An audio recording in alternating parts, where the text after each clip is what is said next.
All right, folks, welcome back. On today's episode, we're going to be talking old school GT40 upgrades for your Foxbody. I happened to be at a Cars and Coffee the other night. I ended up meeting a buddy there that had a set of 3-bar GT40 heads and an upper and lower intake from a 97 Ford Explorer.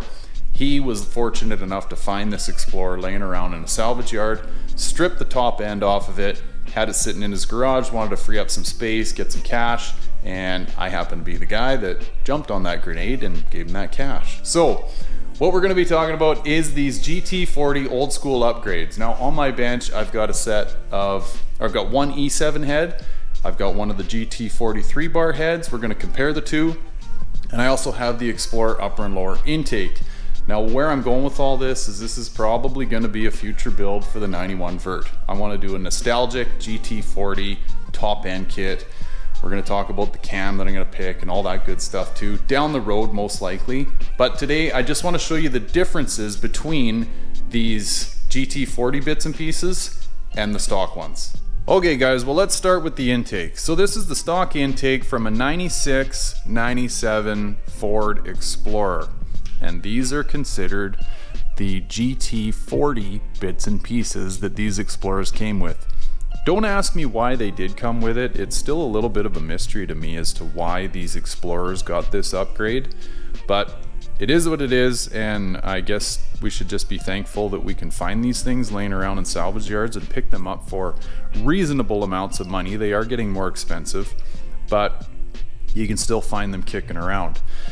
Now, the thing that makes these special in the most simplest terms is everything about them is larger in comparison to your stock parts. Okay, so the intake runners are bigger, all these runners are larger, everything about them is bigger, which if you think about an engine as nothing more than an air pump, the more air you can get in and the more air you can get out quicker, and obviously the more fuel you can get in and out of it, the more power you're going to make. So that's why these GT40 pieces were such a hot upgrade in the day. Now you can port them out and get even more airflow out of them, which is actually what I did with my Cobra intake in my 92 Coupe. I sent it down to this T. Moss character in the US, and he did a port job on my lower intake for me, which ultimately matched it up to the AFR 165 aluminum heads I was going to be running, and essentially matched the flow that those heads were capable of reaching to the intake. This is a topic we'll probably talk about a lot more in the near future here as we go through this build, but just so you know, you don't want any restrictions. All these bits and pieces need to cohesively match with each other and flow together.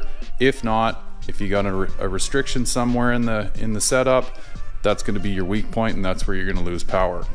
But anyway, that's the greasy mess of the GT40 intake, upper and lower, that I picked up. I'm going to be tearing it all down and going through it all, cleaning it up, hot tanking it, making it look new again. One more little piece that I'll add to this is these are not a direct bolt-on. I'll say that with air quotes. They do directly bolt up, but you need to make some changes to these in order to make your car run right. Again, I'm not going to bore you with all those details. We'll get into more finer details on that topic as I go through the build process. But just so you know, it's about 98% you can bolt it up. There's a couple little tweaks that you got to make to them in order to make this Explorer intake work. More on that later. Okay, now the heads. Here, I'm going to show you first and foremost what sets the GT40 head apart from the E7 head, but here's how you can tell what you're dealing with. So ever so faintly you can see 3 ridges there. That's what's referred to as the 3 bars that people talk about when they're referring to the GT40 heads.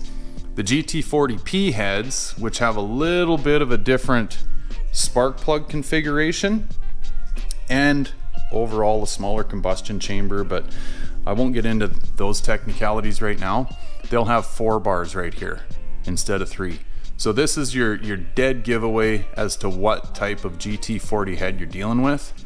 This being an E7 head, on the underside in and around the combustion chamber. I'll show you. You can see that it says E7 on it, but stock head, GT40 head.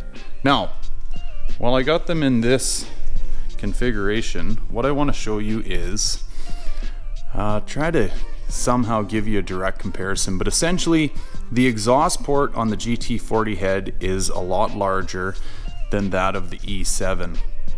You can actually kind of see like how much meat is in there beside the gasket, and over here you're almost as well, you're pretty much as wide as the exhaust header gasket, right? So bigger exit on the GT40 than the E7.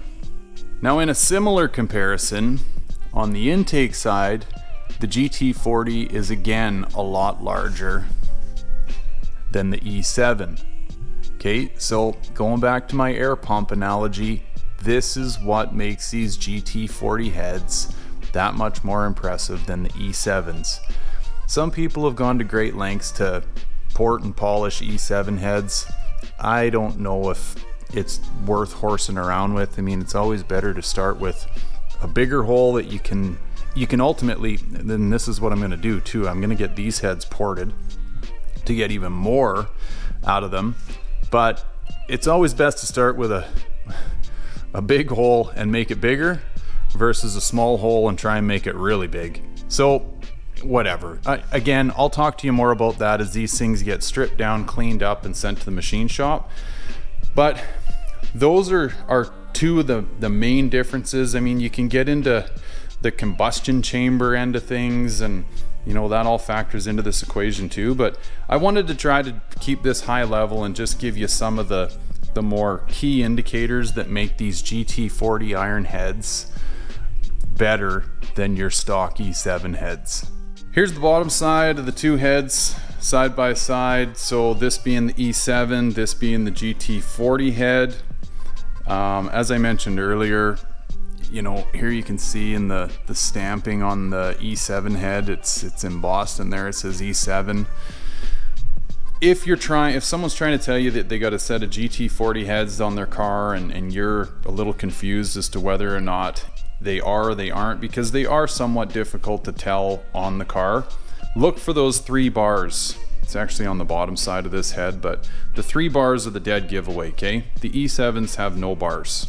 So that's your telltale sign if someone's trying to give you that whole, these are GT40 head spiel if you're trying to buy one of these cars. But yeah, here's the side-by-side comparison of the combustion end of these heads and what they look like. Right, so in summary on all this, I'm sure this information exists somewhere else out there on the interwebs, but I thought, you know what the heck, let's do a fresh perspective on it. From my side of things, I'm sure someone else sees other things, and I'm not the most technical guy in the world, okay guys? I'm the first one to put my hand up and say that, but this is what I know about the GT40 parts that make them special and why people sought them out in the 80s and 90s and still to this day. And the other side of that is I'm sure there's a bunch of people out there that are new to the Foxbody world that are going, what's this whole GT40 thing I hear so much about? And I hope that this video helps explain some of what makes those parts so special. Now, as we move forward, I'm going to be talking lots about cleaning all this stuff up and the upgrades that a person should do in order to get the most out of the work you're about to put into one of these GT40 builds, i.e. upgrading the springs on those heads. I'm going to be getting them ported and cleaned up and checked by a machine shop. I'll talk to you all about that. I hinted earlier that intake is about 98% ready to bolt on. Not fully though, okay? There's bits and pieces you need to drill and tap and install in the intake in order to make it work on your Foxbody. We'll go through all that. And then the most special part of them all, if you will, the bump stick. We got to talk camshafts, okay? And all of these parts need to cohesively work together, all right? And I'm going to talk to you about how and why I'm going to pick the cam that I'm going to go with. I don't even know yet. I've got a couple in mind, but I'll save that for some future content. I'll tell you why I want to run the cam I want to run and or which one I'm going to use, and hopefully make this thing sound proper and go proper, so on and so forth. So that's kind of where I'm going with all this. Now, Some of you also may be asking yourself, you know, you got yourself a great 5-liter there. Like, why are you going to all this trouble? Well, for me, I'm one of those guys. I suffer from the whole projects are never done disease, and that's where I'm at with the 91 Vert. I do want to put a rad in it, and there's a bunch of things. And some of you have even mentioned, you're like, hey, aren't you giving this car to your mom? Yes, yes, yes, that is still the plan. But I want my mom to have like a proper 5-liter, okay? Not just a stock one that folks pull up to and go, oh, an old lady in a 5.0, that's kind of neat. I want her to have a proper car. So that's why I'm going to all this trouble. And the other side of it, the 92 Coupe's got a pretty clean engine bay, and the 91 Vert doesn't. I mean, it's okay, but it's not to the same standard as the 92 Coupe, and I want to make the 91 Vert feel better parking beside the 92 Coupe. So we're going to go to all that trouble at the same time. When the motor's out, clean her all up, make it look proper. Anyway, so that's for all future content. This is what this series is going to be all about, okay? So thanks a lot for tagging along, guys. I appreciate you listening to my rambles, and I hope this information helps you. If you got any questions or comments, by all means, please hit me up. I love helping the community. So thanks for tagging along, guys, and I'll catch you on the next one. Take care. Bye for now.